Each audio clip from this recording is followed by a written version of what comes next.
y'all? Moses here. First of all, apologies for the potato quality, both audio and visual. I am traveling for work this week, and of course, my very first day away from home, and there are a bunch of announcements at E3 regarding PlayerUnknown's Battlegrounds. So we're going to go over that really quickly. Just a forewarning, there is no video content above my face today. Um, it's only going to be my reaction and kind of recap of the E3 announcement and just kind of going over some of my thoughts. So with that said, let's jump right in. So right out of the gate, we saw a video teaser trailer regarding new content being added to the game, specifically vaulting and climbing, which I'll go over point by point here. So vaulting, essentially just being able to jump over quickly low objects such as fences, short walls, and just generally increase mobility around city structures like again fences, walls, what have you, cars. The trailer, which will be in the description, I can't show you, but you can jump over a lot of different objects in various stylistic kind of flips and what have you. Really interesting stuff. It really changed the dynamic of city fighting in places like Pachinki and other small towns where you're very limited by the current jumping mechanic because it's difficult to get over objects without getting stuck or not being able to get over them at all in some cases. But yeah, the general mobility and tactics implications really increase and change with that vaulting mechanic. So I'm really interested to see how players react to that and how I specifically work that into my game.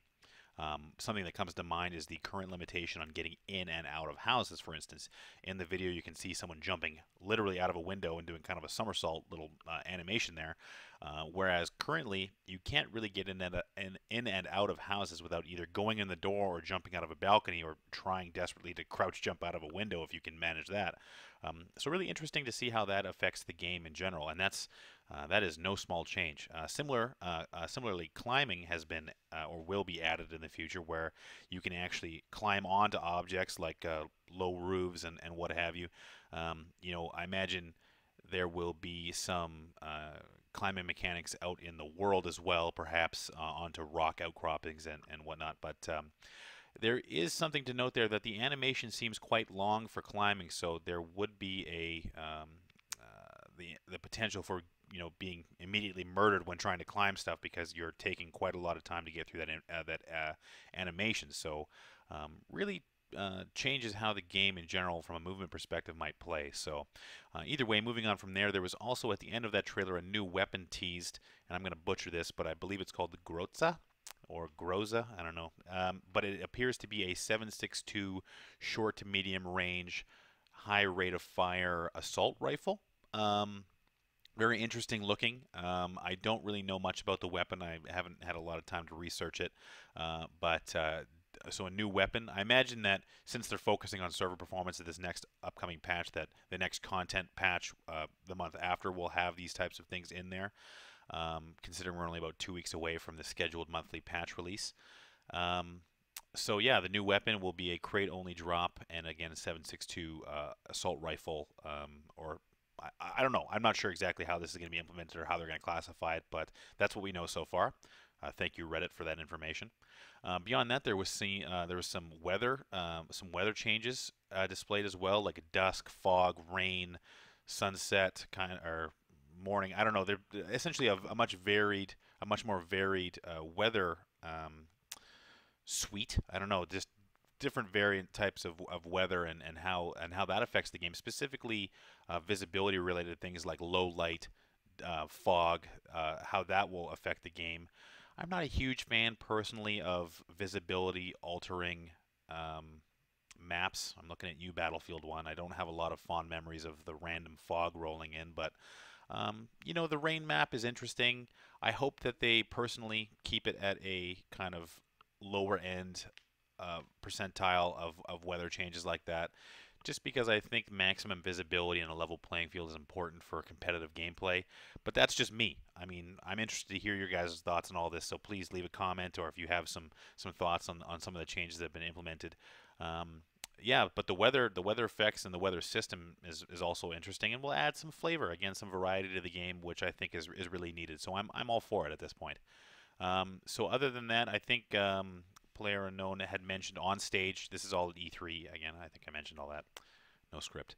About the upcoming server performance patch and the fact that they're focusing primarily on server performance. And I got to say, that's out of all this stuff, I'm most interested in basic optimization and performance improvements over any content. Even though vaulting and climbing and new weapons are sweet, I really want to have a very good quality of life in a shooting game in 2017. So I really hope, I should say, that this server performance patch really increases the general quality of life of playing in the game, because I think it's really, really needed at this point.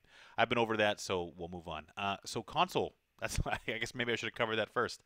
PUBG is coming to Xbox One S, One X, whatever their current console is called.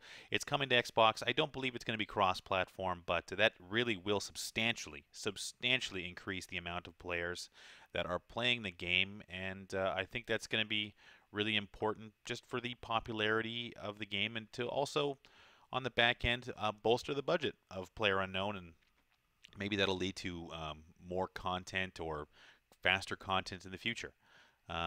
So yeah, the console release, I think it's going to be a limited exclusivity thing for Xbox initially, because Playerunknown has said in the past that they want to come to PlayStation and other consoles.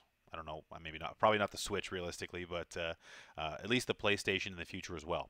So we'll see. I guess we'll see how that works. But one thing to note there, they did say on Discord this morning that the Xbox team is completely distinct and separate from the PC team, so there should be no resource transferring or resources moving from PC to Xbox, so that should not affect the current schedule of release of PC and on Steam and whatnot. So I hope that's the case. They said it is, and we have no reason not to trust them at this point, considering some of their other track records mostly being positive. So other than that, there was also, I keep saying other than that, I know it, I'm sorry, but there was a mention and kind of description of a 3D replay system or demo system if you're a CSGO player, where you can go back and review rounds completely in 3D free cam.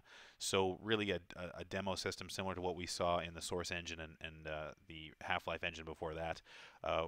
Really interesting from a content creation standpoint, but also a tactical review standpoint, where you can go back and look at rounds play out, well, not live, but you know, sped up, slowed down, top down, side to side. You can really get a better understanding as to how your round played out, and really from an understanding your gameplay, you can see where you make mistakes or where you've succeeded.